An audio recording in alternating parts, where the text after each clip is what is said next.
Bom dia, boa tarde, boa noite. Vamos começar mais um dia, mais um estudo da série sobre a vida de Rebeca. Hoje eu vou falar um pouco sobre comprometimento, né, que ela tinha com Deus, e vou trazer uma explicação bem clara para vocês entenderem esse compromisso que ela tinha com Deus e como que isso deve impactar na nossa vida, tá bom? Deus, obrigada por mais um dia, Pai. Obrigada porque o Senhor cuida de cada detalhe da nossa vida e porque muitas vezes a gente não entende a Tua forma de trabalhar, mas o Senhor está trabalhando. Obrigada, Pai, porque o Senhor é um Deus de milagres, é o Deus do impossível, que a gente pode dormir de um jeito e acordar de outro e um jeito bem melhor. Obrigada porque o Senhor muda a nossa sorte, muda o nosso jogo e nos mostra caminhos diferentes para seguir. E cuida de cada detalhe, Pai, de nossa vida, dos nossos queridos, dos nossos negócios. Obrigada, Pai, nos abençoe nessa terça-feira e nos ajude a entender a vida da Rebeca e como essa história pode impactar mais na nossa vida e ajudar a crescer também. Fala no nosso coração, em nome do Seu Filho amado, nosso Senhor Jesus. Amém.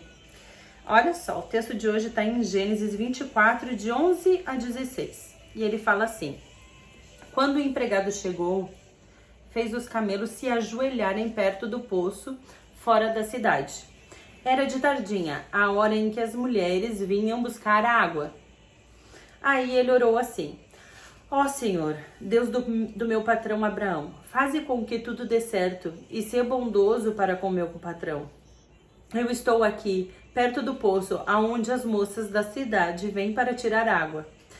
Vou dizer a uma delas: por favor, abaixe o seu pote para que eu beba um pouco de água. Se ela disser assim: beba, e eu vou dar água também para os seus camelos, que seja essa a moça que escolheste para o teu servo Isaque. Se isso acontecer, ficarei sabendo que foste bondoso para o filho do meu patrão. Ele nem havia acabado a oração quando Rebeca veio carregando o seu pote no ombro. Ela era filha de Betuel, que era filho de Milca, e de Naor, o irmão de Abraão. Rebeca era linda, era uma moça linda, ainda virgem. Nenhum homem havia tocado nela. Ela desceu até o poço, encheu seu pote e subiu. A gente vai ver hoje algo bem simples que mostra o comprometimento da Rebeca com Deus, principalmente naquela época, tá? Só para você entender, amanhã vocês vão entender melhor ainda, mas trazendo para esse trecho bíblico de hoje, vamos lá para vocês entenderem. O Eliezer, que era o servo de Abraão, foi até a cidade onde Abraão tinha indicado, né, a cidade de Abraão, para trazer uma mulher para casar com Isaque. Só que ele não foi lá de qualquer jeito, Eliezer não foi lá de qualquer forma. Ele foi sabendo que queria trazer uma mulher para o filho de seu patrão. No entanto, ele pediu para Deus o direcionamento. Então, quando Eliezer chegou na cidade, ele orou para Deus e disse exatamente o que a mulher ia fazer, para ele ter certeza que aquela mulher era a escolhida de Deus para Isaque. É o filho da promessa. Então, uma coisa que a gente precisa entender aqui é que enquanto Rebeca estava de um lado, certamente, né, orando e pedindo alguma coisa para Deus nessa área, do outro lado tinha Abraão pedindo a mesma coisa, Eliezer pedindo a mesma coisa, e Deus no tempo certo, na hora certa, uniu aquelas orações, aquelas duas partes, atendeu aquelas orações. O último versículo desse texto todo diz assim, ó: Rebeca era uma linda moça, ainda virgem. Nenhum homem havia tocado nela. Ela desceu até o poço, encheu seu pote e subiu. Amanhã a gente vai ver o que acontece depois. Mas Rebeca era uma mulher que estava se guardando. Ela era uma mulher aguardada, desejada. Alguém a esperava, mesmo sem saber quem ela era. E a gente viu isso ontem. Mas ela também estava se guardando. A Rebeca não estava com a lista enorme de pretendentes para ela escolher. Então, uma das coisas mais interessantes é que Deus literalmente também preparou alguém para Rebeca. Eu vou falar uma coisa para vocês, sei que tem muitas mulheres que são casadas, mas acredito que também tem muitas que são solteiras aqui, né? Muitas vezes a gente não consegue esperar o que Deus tem preparado para nós. Muitas vezes a gente não consegue confiar no tempo do Senhor e a gente acaba fazendo tudo do nosso jeito, no nosso tempo. Uma coisa que é importante a gente lembrar é que Deus está cuidando. Ele não precisa do nosso jeitinho, das nossas ações, né, sem a orientação dele. Sim, nós temos que agir. Por quê? Porque Deus trabalha com as nossas ações, mas não que ele dependa que a gente faça tudo. E tem muita coisa que a gente só vai executar. A estratégia é dele, ele que está dando, né, todo o direcionamento. Olha a vida de Rebeca. Se você é solteira, se você é uma mulher que está aí desejando realmente encontrar alguém, né, conhecer alguém que vá construir uma vida com você, o que eu tenho para te dizer no dia de hoje, e olha que eu tô te dizendo como uma mulher solteira que sou, é que você pode sim esperar no Senhor. Isso é difícil, isso não é fácil, mas é possível. E Deus não precisa das nossas tentativas para Ele trabalhar a nosso favor. É isso que a gente precisa entender. Isso eu falo pra mim também. Às vezes a gente fica querendo conhecer várias pessoas ao mesmo tempo, né? Nos expomos a várias histórias ao mesmo tempo, nos desgastamos e não cuidamos do nosso coração e da nossa mente. Isso nos prejudica. Quando na verdade a gente serve a um Deus e a gente tem um Pai que no estralar de dedos ele muda tudo. É porque a gente acha que a gente precisa fazer tudo, principalmente nessa área, e não precisamos. É incrível. Não tô dizendo que você precisa ficar dentro dessa casa guardada lá, né, que vai bater na sua porta o homem, o príncipe encantado, seu José do Egito, nada disso, né? Até porque a Rebeca não tava em casa trancada, ela saiu, mas ela foi direcionada e certamente eu acredito que as orações de Rebeca também foram atendidas e de uma forma muito natural, cotidiana, né? Deus fez o extraordinário na vida dela. E ontem eu falei uma frase que o extraordinário de Deus a qualquer momento pode acontecer. E às vezes acontece de uma forma muito sutil, assim como aconteceu com ela.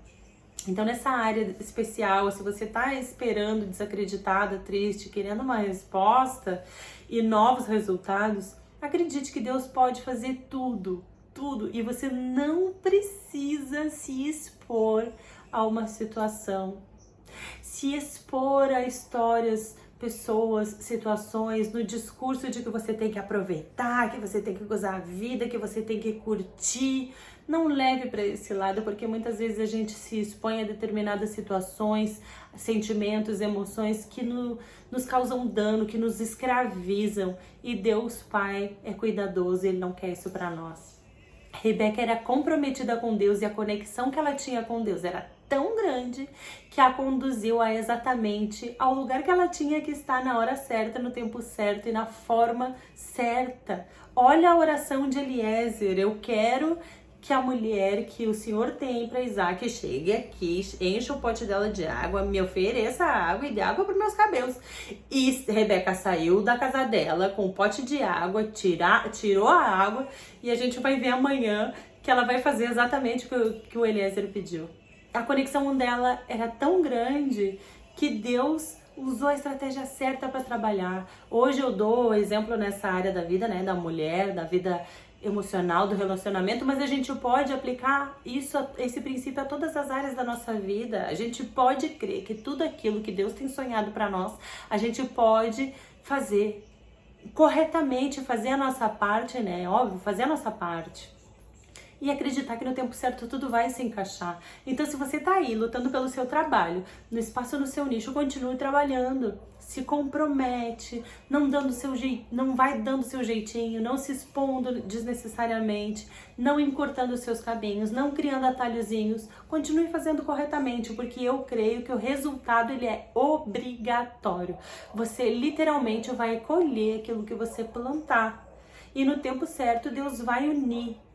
No tempo certo, Deus vai unir. A estratégia de Deus é muito melhor do que a sua. No tempo de Deus, esse comprometimento que ela tinha com Deus, de colocar Ele como prioridade e confiar na estratégia que Deus tinha, fez toda a diferença na vida dela.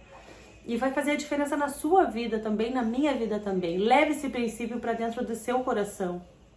E acredite que a estratégia dele é muito melhor do que a sua. Não se exponha desnecessariamente, não se misture com história que não merece ser cruzada com a sua. Não se exponha a situações e pessoas que podem te gerar dano. Se comprometa com o Senhor, faça sim, se for necessário, tudo aquilo que o mundo prega, faça ao contrário do que o mundo diz que é careta. Você acha que pra mim é fácil? Uma mulher, né, separada, solteira, 30 e tantos anos e recomeçando a vida, né, porque a nossa vida é assim e graças a Deus, né, as coisas... Deus é maravilhoso demais, eu tô na melhor fase da minha vida, mas olha o que eu estou falando. Se prepara, eu estou aqui, tô me preparando, me guardando, sabe? Não fique testando 1, 2, 3, 4, 5 caras pra você, não fica. Se você é solteira e realmente quer uma direção nessa área da sua vida, se guarda, se protege. Ora, pede a Deus um direcionamento, faz tudo certinho. Não vai por esse viés que o mundo tá aí pregando, que você tem que sair, tem que curtir. Não faz isso. Vocês acham que pra mim é fácil fazer isso e falar isso? Não, não é fácil. Porque o mundo prega completamente o contrário. Mas eu acredito nisso e eu tô compactuando com aquilo que eu acredito e que Deus acredita que é o melhor pra nós. Mas não é fácil porque é loucura pro mundo. Da mesma forma no trabalho. Quanta gente fica aí dando jeitinha no trabalho, fico aí sonegando coisas, falhando em outras coisas para ganhar mais. E eu falo para você, não faz isso. É completamente o contrário do que o mundo tem pregado. É fácil para mim? Não. Falar isso aqui, pregar isso aqui para vocês, incentivar isso, que você faça isso, é fácil? Não. Mas é o que a gente tem que fazer. Quando a gente tem uma vida conectada e comprometida com Deus, é isso. Mas eu tenho que compartilhar isso porque eu busco viver isso. Isso não é fácil, mas é isso que eu acredito. Se comprometa, se conecta com Deus, porque a estratégia dele é muito melhor do que a sua. Você somente vai executar a estratégia que ele tem para sua vida. E na hora certa, da forma certa, você vai viver o que ele tem sonhado para sua vida. Eu acredito nisso porque Deus que estava na palavra, agindo na vida de Rebeca, de Abraão, de Adão, e agiu na vida de Adão, ele é o mesmo Deus e ele não mudou. Nós mudamos, nós já não somos como Rebeca era, nós já não somos como Abraão era, mas nós precisamos resgatar essa natureza, essa essência de filha herdeira de Deus. E a gente às vezes age como órfão, e a gente esquece que tem um pai presente e que fica cuidando dos detalhes mais pequenininhos da nossa vida. Então grava isso no teu coração e te fortalece no Senhor. E foca no direcionamento para que Ele tá dando na tua vida, tá bom? Porque eu tenho certeza que o direcionamento que Ele tem é muito melhor do que o que a gente tem, tá bom? Essa era a mensagem que eu tinha para hoje. E espero que você fique com Deus. Eu vou deixar os links aqui embaixo para você dar uma olhadinha na loja da herdeira, a herdeira, filha e herdeira do rei, tá? E eu espero que você deixe o seu joinha aqui também, o seu curtir, para que esse vídeo chegue a mais mulheres que precisam ouvir e escutar essa mensagem também, tá bom? Fiquem com Deus e amanhã a gente se vê no terceiro capítulo do nosso estudo sobre Rebeca. Fiquem com Deus.